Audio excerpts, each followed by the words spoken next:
네, 오늘 말씀 요한계시록 20장 7절에서 10절입니다.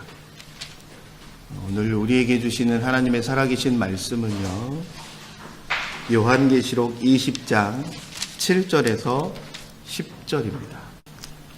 이제 성경 찾는 데는 다들 전문가가 되셨네요. 전 한참 기다릴 마음으로 이렇게 훑어보고 있는데 이미 벌써 다 펴놓고 계시네요. 네. 너무 좋습니다. 사실은 예배 전에 먼저 오셔서 예배를 준비하면서 오늘 읽을 말씀을 한번 펴보시는 것도 좋을 것 같고요. 또 표시해놓고 말씀 봉독 시간에 이렇게 함께 보는 것도 좋은 것 같습니다. 우리 7절, 10절을 한 목소리로 다 같이 읽도록 하겠습니다. 준비 시작.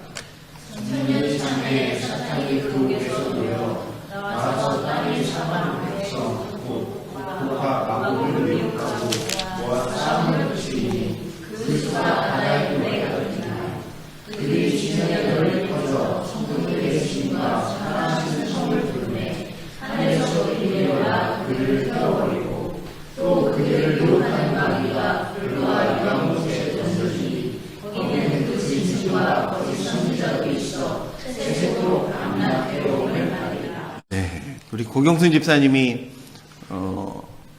예배 시간에 안 오시길래 또 두 번째 연휴라 남해로 가셨구나 싶었는데 네, 오셨습니다. 우리 네? 네. 안 물어봤거든요.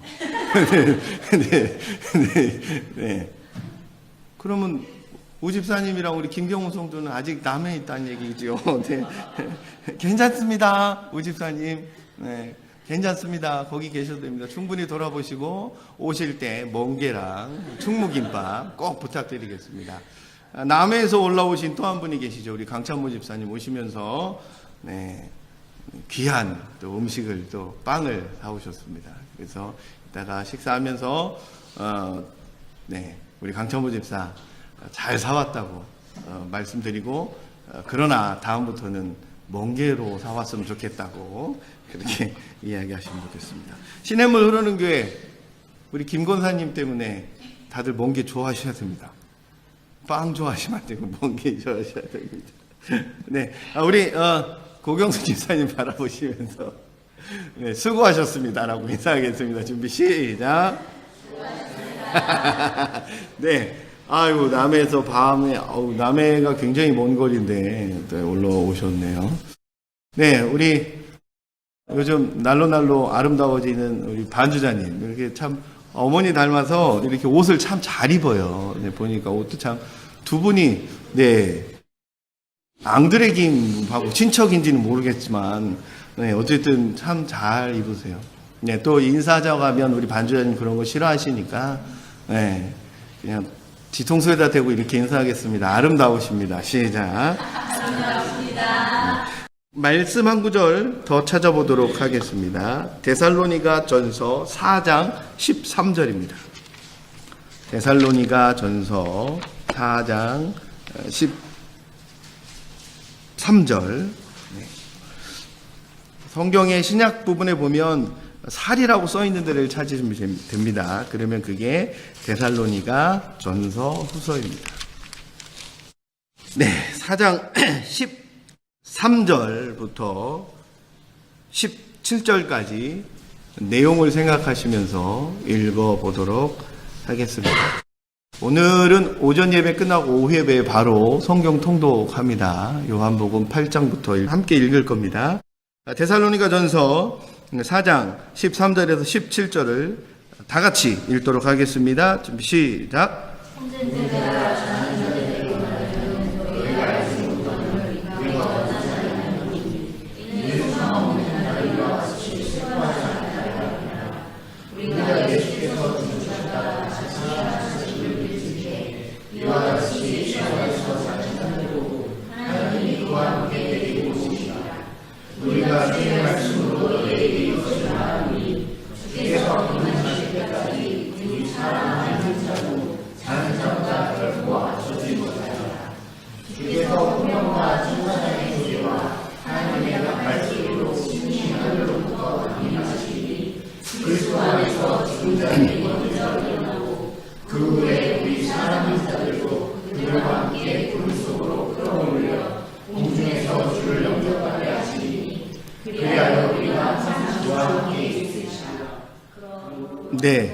네, 17절까지입니다. 네, 수고하셨습니다. 그냥 이왕 시작한 거 18절까지 읽겠습니다. 준비 18절 읽겠습니다. 시작. 근데 참 난 이런 부분이 참 하나님의 참 인도하심이라고 봐요.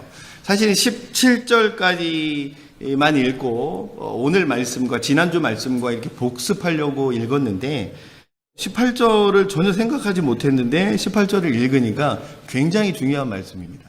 지금 여러분 4장 13절에서 17절 말씀을 서로 위로하라 이겁니다. 서로 이렇게 용기를 주라 이런 말씀이거든요. 그러면 지금 데살로니가 교회에 있는 성도들이 이 4장 13절에서 17절의 말씀을 가지고 두려워하는 것이고 또 걱정하고 있다라는 거예요. 그래서 서로 이 말로 위로하거나 이야기하고 있는 거예요.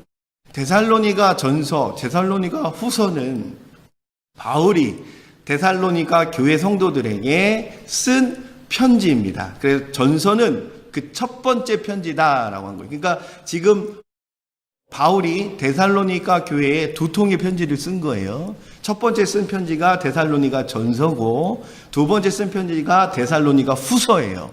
그 전서를 첫 번째 편지를 쓰고 봤더니 추가적으로 이 말이 더 필요하겠구나. 자기가 가서 직접 설교하고 교육할 수 있는 처지가 못 되니까 그러면 내가 설교할 내용을 내가 가르쳐야 될 내용을 편지로 써야겠구나라고 해서 쓴 편지가 바로 데살로니가 전서 후서입니다. 그러면 데살로니가 전서 4장 13절에서 17절 두 가지 주제입니다. 두 가지. 첫 번째 죽은 자들의 부활, 그리고 두 번째 예수님 재림했을 때의 상황입니다. 그러면 첫 번째 죽은 자들의 부활이라는 말은 무슨 말이냐면 예수님이 재림하시기 전에 죽은 자들을 의미한다라는 거예요. 그런데 성경에서는 지금 이 본문에서는 그 죽은 자들을 어떤 자들이라고 표현하냐면 자는 자들이라고 표현합니다. 잔다라는 표현을 써요. 그러니까 보세요. 죽었지만 실제적으로는 육체적으로는 죽었지만 기독교적인 어떤 신앙의 교리로 봤을 때는 죽은 게 아니라는 거예요. 자는 거라는 거예요. 그럼 언제 깨어난다? 예수님 재림하시면 깨어난다라는 거예요. 그래서 예수님도 죽은 누군가를 살릴 때 뭐라고 표현하냐면 죽은 것이 아니라 자고 있는 거다. 걱정하지 마라 이랬단 말이에요. 자는 자들은 어떤 자들이냐면 예수님 믿고 구원을 얻은 사람들이 예수님 재림하시기 전에 죽었단 말이에요. 실제적으로 데살로니가 교회에 있는 신앙인들도 예수님 재림하시면 우리 천국에 들어갈 걸 분명히 다 알고 있었어. 그런데 예수님 재림하시기도 전에 죽는 사람이 자꾸 생기네? 그러니까 이 사람들이 걱정스러운 거예요. 재림하시기 전에 죽으면 천국 못 가는 거 아닌가? 이렇게 걱정을 하니까 바울이 안 되겠다. 이 교리를 빨리 전달해야겠다라고 해서 쓴 편지가 바로 데살로니가 전서라는 거예요. 그래서 예수님 재림하시기 전에 죽은 사람들의 구원 문제는 어떻게 되느냐? 그 사람들도 구원받는다라는 거예요. 구원. 그래서 그게 지난주에 이야기했던 첫째 부활이라는 게 바로 그거예요. 첫째 부활이라는 의미가 예수님 재림하시기 전에 죽은 사람들의 구원 문제를 이야기하는 거예요. 그들도 구원받은 성도들이다라는 거예요. 그런데 여기에서 중요한 교리가 하나 있어요. 그러면 예수님 재림하시면 가는 게 천국이라면 예수님 재림하시기 전에 죽은 사람들은 천국에 간다고 이야기했는데 그 천국은 뭐냐는 거예요. 그래서 잘 들어야 돼요. 지금부터 낙원과 음부 사상, 천국과 지옥 사상이 굉장히 중요한 기독교적 교리입니다. 그래서 예수님이 같이 십자가에 달려 죽고 있는 강도에게 이렇게 표현합니다. 그 강도가 예수님 나도 좀 천국에 데려가 주세요 라고 이야기했어요. 그랬더니 예수님이 천국이라고 이야기하시지 않고 뭐라고 표현했냐면 오늘 네가 나와 낙원에 있으리라 라고 표현합니다. 그러면 결론이 나왔죠? 그러면 우리가 예수님 재림하시면 천국에 다 들어가는 거예요. 그러면 예수님 재림하시기 전에 죽은 사람들은 어디로 가느냐? 낙원으로 가는 거예요. 낙원. 그 낙원과 천국의 차이점을 알고 계셔야 돼요. 그러면 낙원은 뭐 하는 데냐? 그럼 천국은 뭐 하는 데냐? 잘 알아야 되는데 정확하게 아주 구체적으로 표현하는 성경 구절이 바로 누가복음 16장에 나와요. 그렇죠? 낙원에 간 나사로, 그죠? 음부에 간 부자 나오잖아요. 그런데 거기에 보면 누가복음 16장에 보면 거기에서 묘사하는 이 낙원의 모습이 어디와 똑같냐면 천국과 똑같아요. 그러면 이 부분에 대해서 결론을 내리면 이런 결론이 나옵니다. 보세요. 천국과 낙원은 똑같은 그런 모습을 가진 장소인데 낙원은 일종의 대기장소입니다. 대기장소. 천국과 모습이 똑같지만 대기장소예요. 대기장소. 그래서 예수님 재림하시면 그 낙원에 대기하고 있던 영혼들이 이 땅에 있는 육체와 만나서 천국에 입성을 하는 거고, 그러면 살아서 예수님의 재림을 맞이하는 사람은 그냥 그대로 천국으로 입성하는 겁니다. 여러분 어렵죠?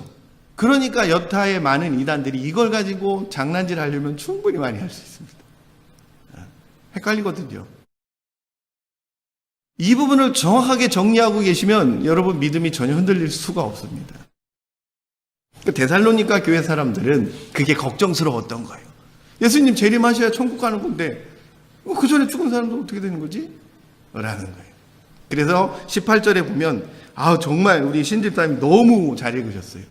이 말로 위로하라 말씀하시잖아요. 그거 아니야 걱정하지 마. 너희들 다 천국에 가는 천국 백성이야 라고 이야기하고 있다라는 거예요. 그러면 두 번째 예수님 재림했을 때의 상황이 어떤 상황이냐는 거예요. 여기 나오죠. 호령과 천사장의 소리와 하나님의 나팔 소리로 친히 하늘로부터 강림하시니. 여러분 찬송가 중에 이런 찬송이죠. 나팔 불 때 나의 이름. 약간 반음이 약간 올라갔네요. 네, 이래서 찬양단이 필요한가 봐요. 저는 찬양단은 아닌가 봐요. 네, 나팔 불 때 나의 이름 부를 때에 잔치 참여하겠네. 굉장히 중요한 찬송인 거예요. 나팔 불 때. 예수님은 재림하실 때 나팔 소리가 막 들린대요. 근데 그 나팔 불 때 나의 이름이 불려진대요. 그 불려질 때에 나는 주의 잔치에 천국에 들어가겠네 라는 찬송인 거예요. 굉장히 중요한 찬송이고 굉장히 중요한 교리입니다. 재림의 상황은 그런 상황이라는 거예요. 그래서 아주 구체적으로 나와 있죠. 17절에 우리 살아남은 자들도 그들과 함께 구름 속으로 끌려 올라가니 라고 되어 있잖아요. 그들, 여기서 그들은 먼저 죽은 자들. 그죠? 굉장히 구체적으로 말씀하시죠. 그래서 예수님 재림하셨을 때의 상황은 그런 상황이다라는 거고요.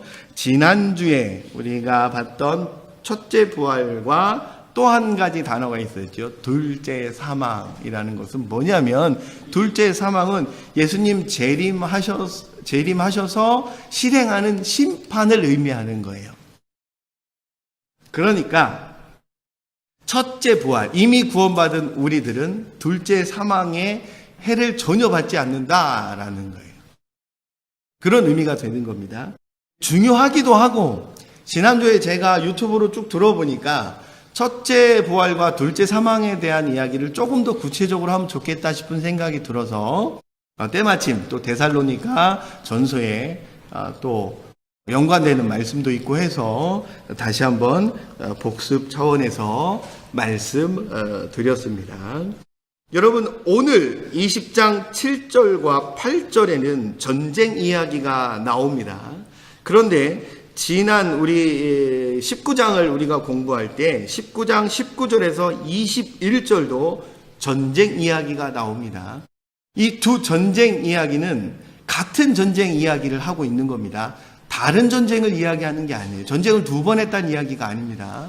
전쟁은 한 번에 예수님이 끝냅니다. 한 번에 완전히 멸망시키는 그런 전쟁이기 때문에 이 20장 7절에서 8절의 전쟁은 19장에 나오는 전쟁과 같은 전쟁이다라는 것을 아시면 좋을 것 같습니다. 그리고 20장 10절을 먼저 보도록 할 건데 20장 10절에 보면 또 그들을 미혹하는 마귀가 불과 유황 못에 던져지니, 이제 마귀가, 사단이, 용이 이제 최종에는 예수님에 의해서, 하나님 아버지에 의해서 유황 불못에 던져질 건데 10절에 의하면 유황 불못에 들어갔더니, 던져졌더니 거기에 이미 누가 있더라?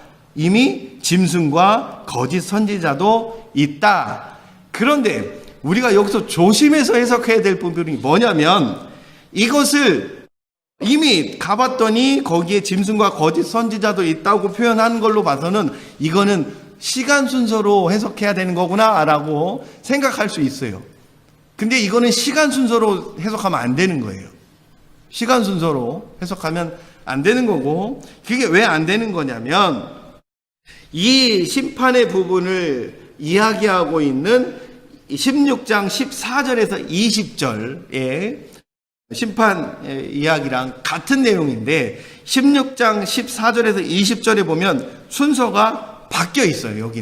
여기는 용이 먼저 심판을 받아요. 용, 그리고 짐승, 거짓 선지자 순으로 이렇게 나와 있기 때문에 이것을 시간 순서로 해석하다 보면 16장과 충돌이 되는 거예요. 그래서 이것을 시간 순서대로 해석하면 안 됩니다. 그러면 이것을 논리적인 서술로 이거를 해석해야 되는데, 그러면 어떤 의도가 있냐는 거예요. 이 의도는 용을 강조하고 싶은 거예요. 용. 그러니까 16장에서 멸망받을 존재가 바로 용이다라는 것이고, 이 20장의 10절도 결국 그 용을 뒷부분에 배치하면서 용에게 집중하게 만드는 거예요. 그래서 이것을 전문적인 신학 용어로 논리적 서술이라고 합니다. 그래서 결국 20장 10절은 짐승과 거짓 선지자가 먼저 지옥에 가고 그 다음에 용이 간다라는 의미가 아닌 거고, 용은 반드시 심판받을 거다, 반드시 지옥에 내팽개쳐질 거다라는 것을 강조하는 말씀이다라는 것을 기억하시고 계시기 바랍니다. 7절 다 같이 읽겠습니다. 준비 시작. 천년이 참에 사탄이 그 옥에서 네, 순간적으로 길 거라 생각하고 읽으라고 했는데 너무 짧아서 순간 당황했습니다. 네, 7절 보도록 하겠습니다. 7절. 천년이 차다라는 표현이죠. 천년이 참에. 여러분, 천년은 언제부터 언제까지라고 제가 말씀드렸죠. 예수님 초림과 재림 사이, 지금을 이야기하는 거예요. 그 천년이 차다라는 것은 뭐냐면 그 천년 기간 중에 마지막 시점이다라는 거예요. 끝났다. 이제 천년이 끝났다라는 거예요. 그러니까 결국 천년이 차다라는 것은 뭐냐면 예수님 재림하시는 시기를 의미하는 거예요. 그러니까 여러분, 요한계시록 20장의 총 주제는 뭐라고 했죠? 용의 멸망을 이제 이야기하는 거라고 말씀드렸었잖아요. 사실은 예수님 재림했을 때의 상황을 아주 구체적으로 설명하는 것이 바로 20장의 내용이다라는 거예요. 그래서 천년이 차다라는 것은 예수님 재림 기간을, 재림 시의 상황을 표현하는 시간적인 표현입니다. 그 다음 두 번째, 사탄이 그 옥에서 놓였대요. 여러분 보세요. 사탄이 옥에서 놓였대. 그러면 이 천년 기간에 사탄은 어디 있는 거예요? 옥에 있는 거잖아요. 무저갱에 갇혀 있는 거잖아요. 지옥에 갇혀 있는 거잖아요. 그런데 어떻게 이 세상에 내려와서 교회를 괴롭히냐는 거예요. 그래서 이 중요한 교리 하나를 말씀드렸죠. 사단의 이중성을 알고 있어야 된다고. 무저갱에 갇혀 있어서 엄청난 힘은 잃었지만 그래도 여전히 교회를 괴롭히는 권세를 가지고 있다라는 거예요. 그래서 엄청난 힘을 잃기는 했지만 그래도 교회를 괴롭히는 이 권세는 우리가 상대하기에는 불가능할 정도의 힘을 소유하고 있다라는 겁니다. 그 다음 8절을 우리 다 같이 읽도록 하겠습니다. 8절 시작.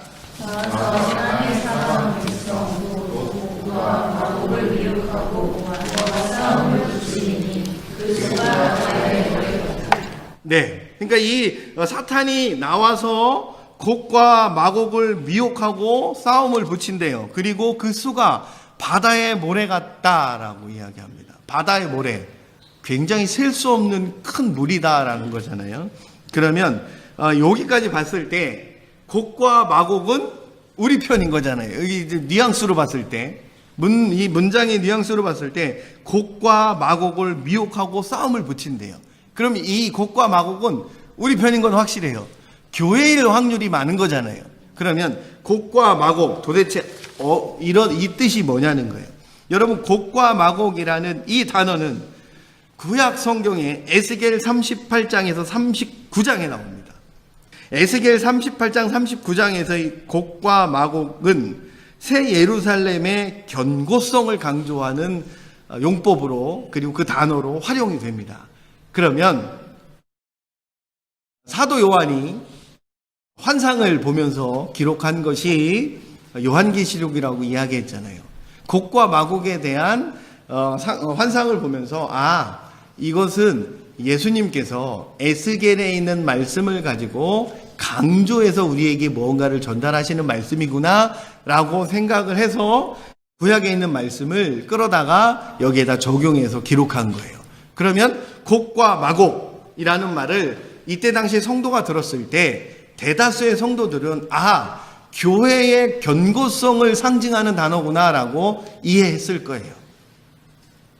그래서 이 곡과 마곡이라는 단어는 교회를 의미하며 또 교회의 안전과 견고함을 강조하는 단어다라는 것을 아시면 됩니다. 그러면 교회가 안전하고 견고한 이유가 뭐 때문에 그래요? 예수님의 피로 사신 교회이기 때문에 그래요. 여러분, 예수님의 피로 샀다라는 것은 예수님의 목숨을 바쳐가면서 교회를 살려냈다라는 거예요. 이 세상에 그 어떤 사람도 자기 목숨을 던져가면서 살리고 싶은 게 있을까요? 물론 살리고 싶은 건 있겠죠. 그러나 그것을 실행할 수 있는 사람은 없지 않을까요? 쉽지 않은 거예요. 그러면 최성령에게 내 목숨을 버리면서까지 지키고 싶은 게 뭘까? 있긴 있지만 못합니다, 저는. 그리고 시냇물 흐르는 교회는 하나님과 약속한 게 있어요. 100살까지 산다고 했는데 어디 함부로 목숨을 버리고 있어요. 어디 함부로 목숨을 버려? 다들 표정이 나는 버릴 수 있는데 이런 표정이네요. 왜 그런 표정이죠? 아니면 우리 담임 목사님 정도면 그래도 순교할 각오가 있어야지 저 양반 그 아멘 받지 못하겠습니다. 나는 노맨입니다. 나는 못해요. 오늘부터 괜히 심각해지겠네, 일주일 동안. 순교하라니. 순교하라니. 못해요, 저는. 정말 심각하게 어제 말씀을 준비하면서 생각해 봤어요. 이게 쉽지 않겠다. 그냥 우리는 성경책으로 그냥 읽으면서 예수님의 피값으로 산 교회라고 그냥 너무 쉽게 표현하지만, 글쎄, 그럴 수 있을까? 나라면 그럴 수 있을까? 쉽지 않을 거예요. 물론, 순교해야 될 그 상황이 되면 또 하나님의 임재하심 가운데 어떻게 될지 모르죠. 여러분, 제가 이번 여름 전교인 수련회를 막 다양한 각도에서 생각을 하고 있는데, 기도하던 중에 그런 생각이 들었어요. 국내 성지 순례를 한번 해보는 게 어떻겠나. 그래서 실제적으로 제가 바닷가 교회에 다녀본 몇 군데의 성지가 있는데, 거기 분들의 교회 중에 교회 이름은 생각이 안 나는데, 그것을 그 담임 목사님이 설명하시면서, 영상을 통해 설명하시면서 우시는 장면을 보고 거기 따라간 목사님들이 다 울었어요. 저도 울었고. 교회를 다닌다고 성도들을 아이와 어른에 상관없이 교회 바로 앞에 있는 바다에다 다 빠쳤어요. 그런데 바닷가 사람들 기본적으로 수영할 줄 알지요. 빠치니까 다 떠올라 있어요. 죽이려고 빠쳤는데 다 살려고 둥둥둥 떠 있어요. 그래서 다시 다 건져냈어요. 그래서 그 목에 다 맷돌을 하나씩 묶어가지고 빠쳐서 다 수장시켰어요. 그래서 그 교회 입구에 보면 맷돌이 굉장히 많이 쌓여 있어요. 그 상황이 되면 글쎄 어떻게 될지 모르겠지만 지금 저의 어제 오늘의 모습으로 봐서는 저는 못합니다. 근데 어쨌든 여러분, 교회를 위해서 목숨을 던진 그 예수 그리스도, 그 예수 그리스도가 교회를 그냥 이 어려움 가운데, 이 마귀들의 공격 가운데 무방비 상태로 그냥 두시지는 않을 거라는 거죠. 그래서 예수님은 이 말씀을 통해서 우리에게 강력하게 말씀하십니다. 교회는 내가 있기 때문에 견고하다, 그리고 안전하다라는 말씀을 이 한 단어에서 이야기하고 있다라는 거예요.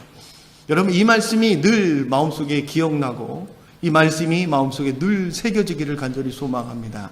나를 보호하시는 예수님, 나를 위해 늘 일하시는 예수님, 그 예수님께서 우리 시냇물 흐르는 교회에 속해 있는 모든 아픈 자들을 다 치료하여 주실 것 또한 저는 믿습니다.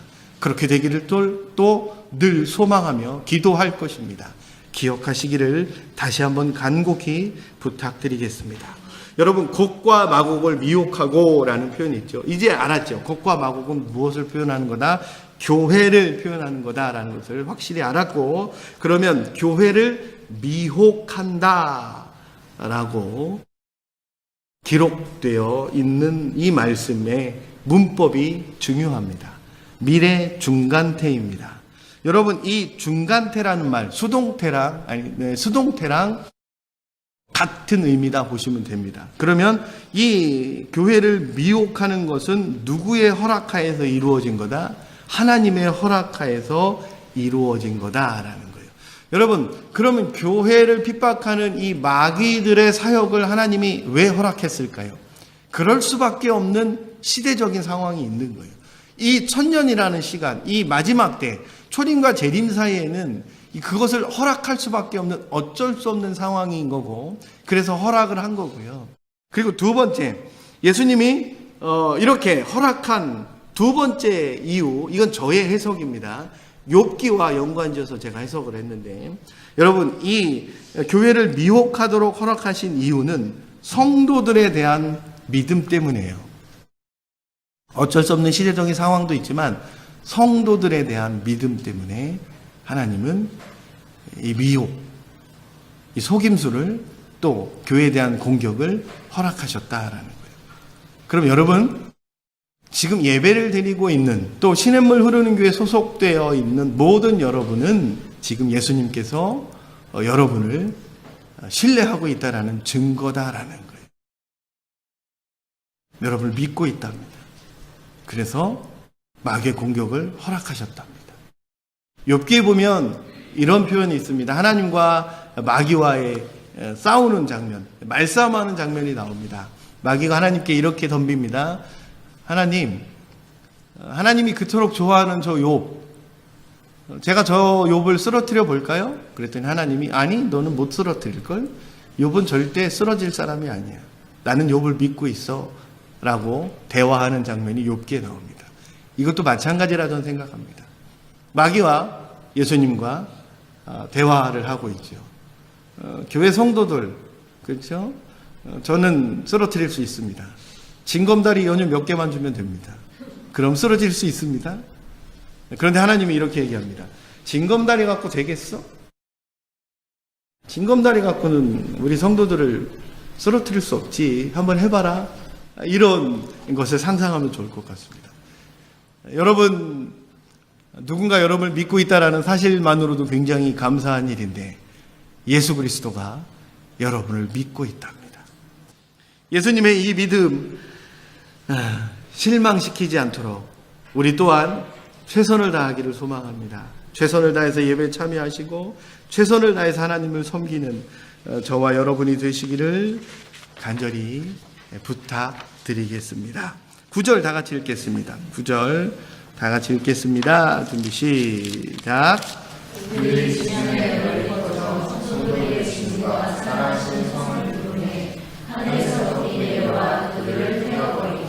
네, 여기에서 9절에서 성도들의 진, 사랑하는 성, 이것은 둘 다 새 예루살렘을 의미하는 거고, 새 예루살렘은 다시 무엇을 의미한다고 말씀드렸죠?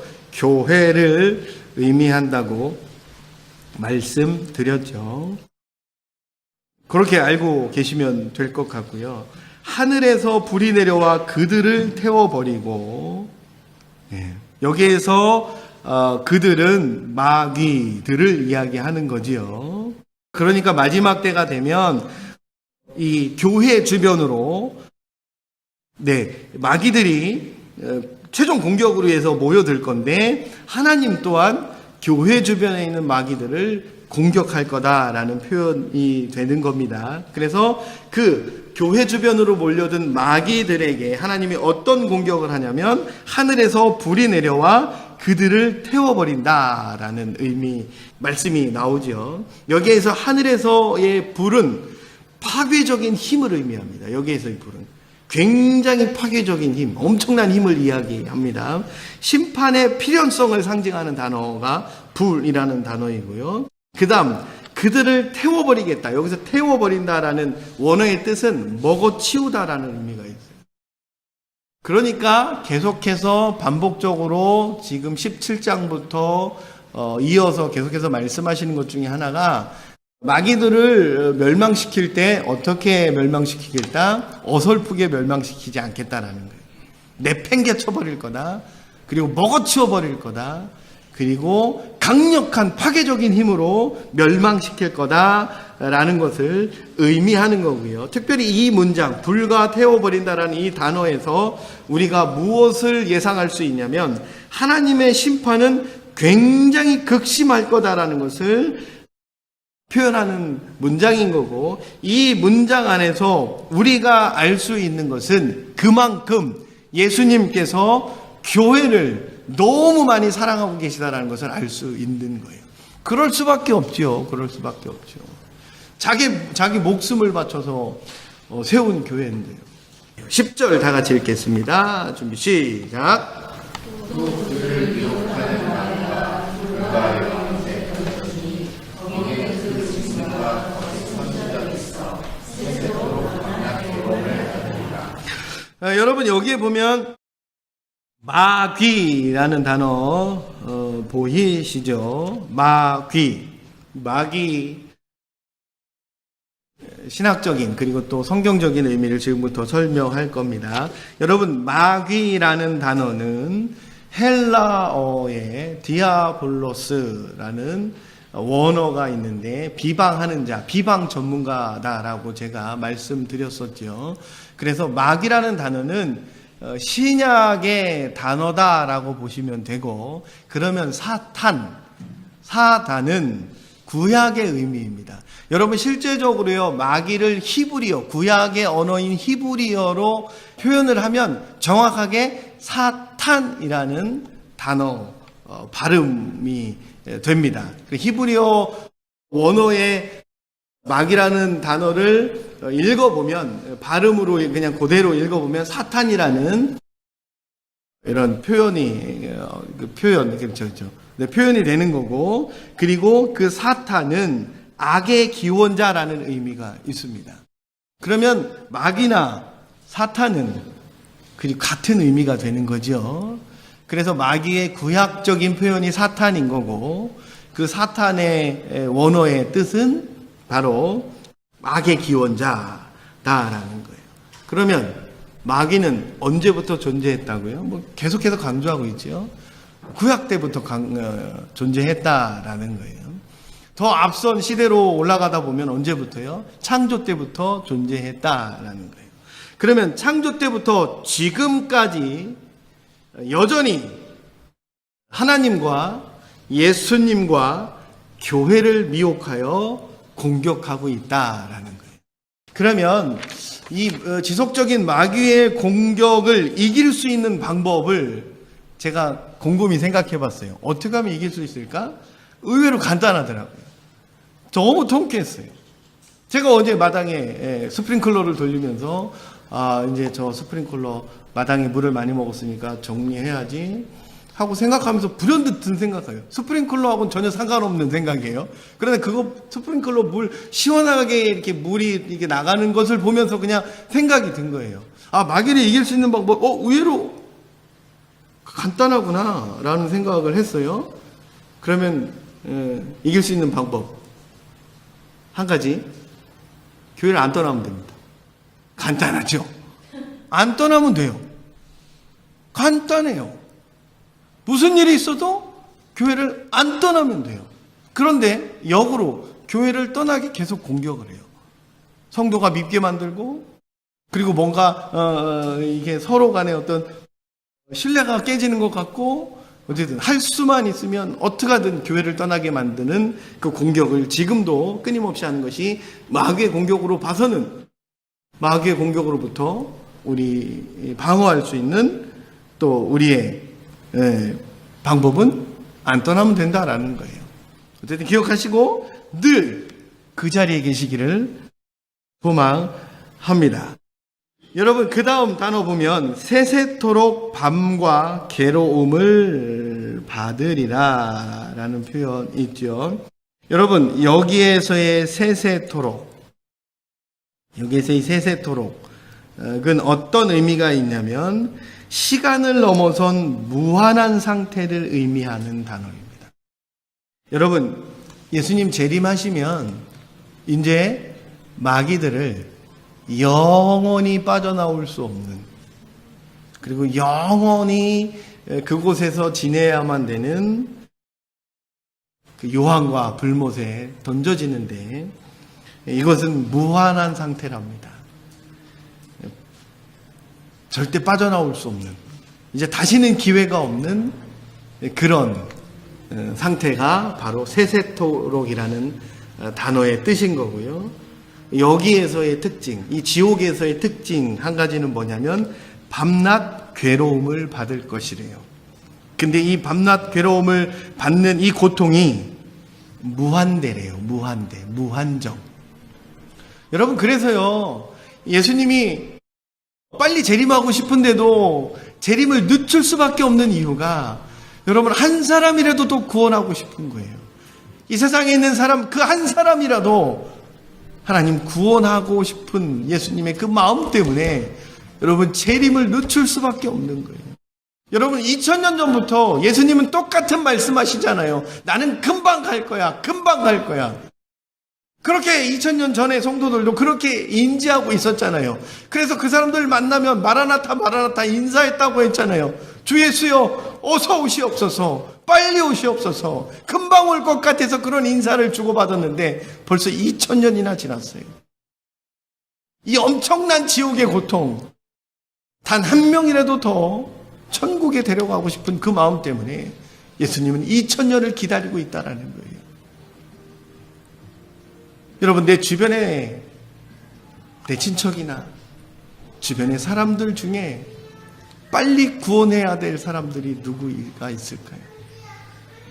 여러분, 그들을 위해서 최선을 다해서 기도하셔야 되고 최선을 다해서 전도하셔야 돼요.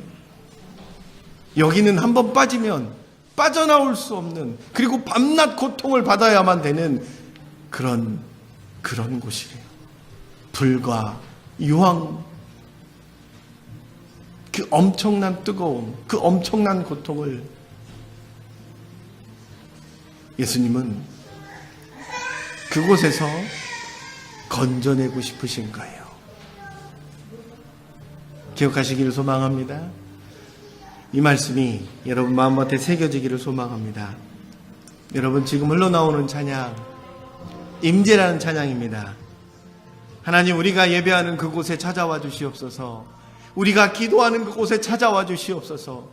우리가 전도하는 그곳에 찾아와 주시옵소서.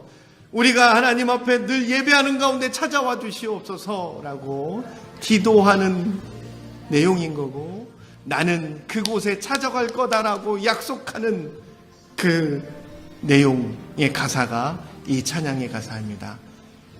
우리 잠시 한번 들으면서 기도하길 소망합니다. 눈을 감으시고 이 찬양의 가사를 생각하시면서 잠시 기도하도록 하겠습니다. 예배를 받으소서.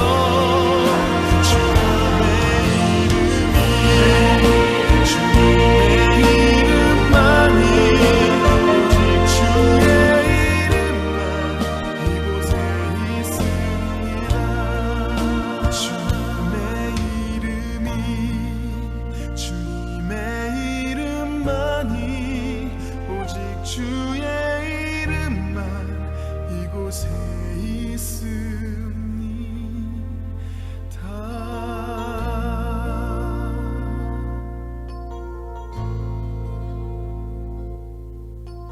하나님 아버지, 오늘 찬양의 가사를 통해서 들려주신 하나님의 음성을 기억합니다. 하나님, 나의 삶 가운데, 나의 예배 가운데 주님의 이름만이 드러나기를 간절히 소망합니다.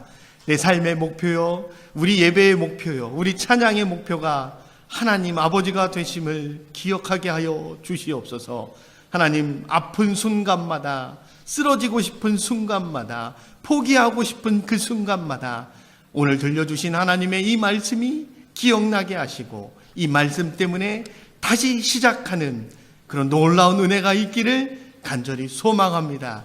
그렇게 될 줄로 믿고 예수님 이름으로 기도했습니다. 아멘.